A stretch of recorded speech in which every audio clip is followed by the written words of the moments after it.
Leader, thinker, activist, senator.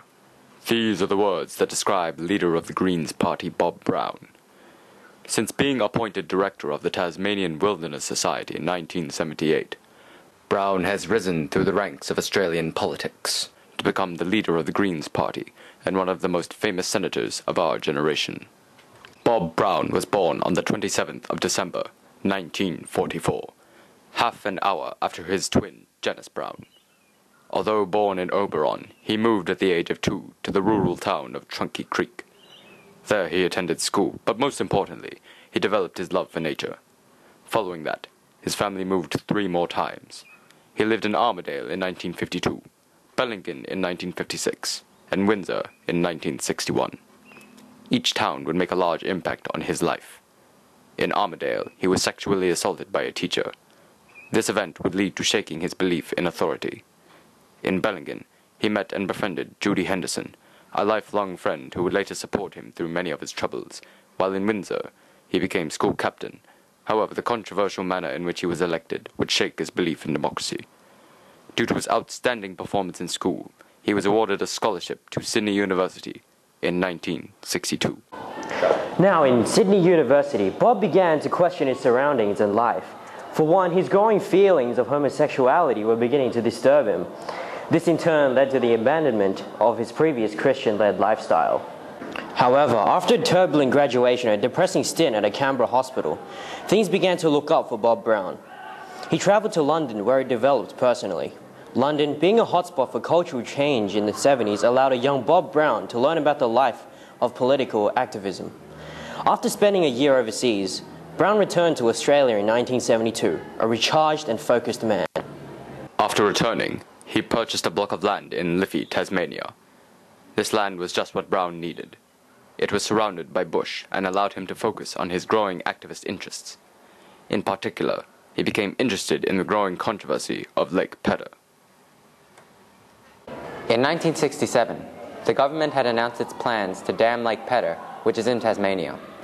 This would result in the flooding of the immediate area and, of course, a great cause of concern for various activists. Although he was never directly involved with the campaign to save Lake Pedder, Brown supported the activists trying to stop the damming of the lake. He donated large amounts of his income and wrote numerous ads for newspapers warning the public of the dangers of damming the lake. Although the lake was eventually dammed and flooded in 1972, this event culminated into the driving force behind the formation of the United Tasmania Group, the world's first Green Party, with Brown being one of its first members. In the space of a few years, Bob Brown had completed a remarkable metamorphosis. He had completed a shift in his identity form, that of a confused, repressed, and extremely shy medical student whose politics were closely aligned with conservatives. The young GP was now involving himself in a highly public and political fashion. He was emerging as a leader of the conversationists. From there, Bob Brown continued to exert his activist muscle. He joined a team to find any remaining thylacine. He staged a protest against the landing of the USS Enterprise in Australia and attempted to raise public awareness of the dangers of uranium mining. But in the late 1970s, Bob Brown was tasked with the tremendous job of stopping the damming of the Franklin River. Well, the way it is that if Lake Pedder was the mother that gave birth to Bob Brown's political career, the Franklin River was the father who threw it in the pool to teach it how to swim. In 1977, word was out that the Tasmanian government was planning to dam the Franklin River in order to build a hydroelectricity generator. Brown immediately set out to stop this from happening. He was growing up fast. In 1978, he was appointed the director of the Tasmanian Wilderness Society, a job he became almost obsessed with. He spent more time at his office than he did at home. He was quickly gathering media attention and international links and funding. He was a man who was prepared to hold no punches in fighting the Hydroelectric Commission. In 1979, Michael Courtney, a friend of Bob's, published a poll demonstrating that the majority of Tasmanians were against the construction of the dam. Brown was filled with hope for winning this fight, as well as that the Tasmanian Wilderness Society was rapidly expanding. By 1980, they had a new, larger office in Hobart and over 1,000 paid members. Brown and young filmmaker Michael Cordell produced a documentary titled Franklin, Wild River. This documentary would prove vital in securing the hearts and emotions of the people. During these tentative early years of the fight, the key player was Doug Lowe. Lowe was a fresh-faced young premier who would be vital in securing the safety of the river. He announced on July 11, 1980, that his government would not support the building of the dam on Franklin River. Now, at this point, Doug Lowe had gone through many changes of heart. In the end, he decided to spare the river, but the decision was one which created many enemies. However, something amazing happened. The two houses of the Tasmanian Parliament split over the issue. Plans were halted as the Tasmanian Parliament argued amongst itself on how to proceed. By the time the bill was returned to the House in Christmas 1980, a decision had still not been made. Seeing an opportunity, Bob Brown decided to bring his case to the federal government. The only way for Bob to win this case was if he brought it to the federal government, and so that's what he did. Brown and others staged many attempts to rally federal support. On the 30th of April 1981, Doug Lowe had full support of his cabinet and was attempting to have the Franklin River deemed a World Heritage Site, so it could be transformed into a national park and thereby untouchable. However, plans were not going so smoothly for either man. There began to be power struggles in both the Tasmanian government and the Tasmanian Wilderness Society. Lowe had to deal with pro-dam people trying to wrestle control from him, while Bob had to deal with the growing resentment of him from the feminist parties. While Bob dealt with these problems smoothly, Lowe did not. On the 11th of November 1981, Lowe was forced to resign by his own party.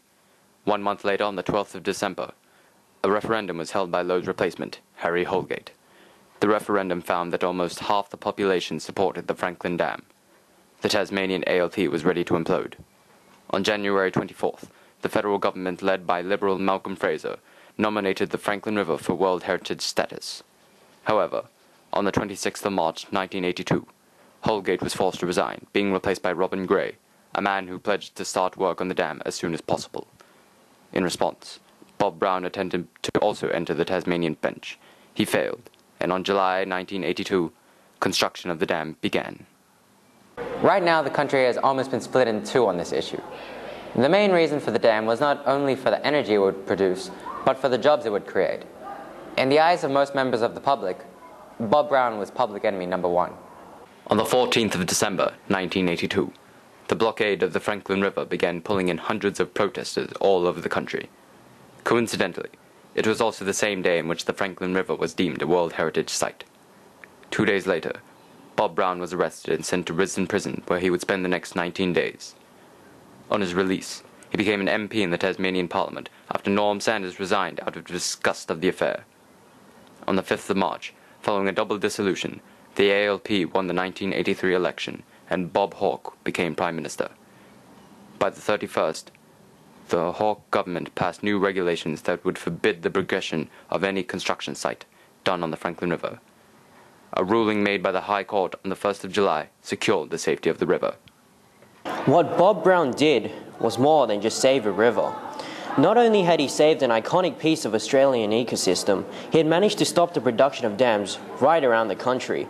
But most importantly, he had heavily influenced the downfall of the Liberal Malcolm Fraser government. It's said by a lot of people that had the Liberals backed the anti-dam protesters, then maybe they would have won the election.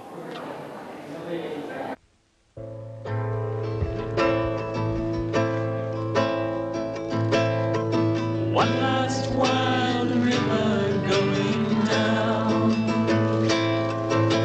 Shallow tears just hurry on drowning.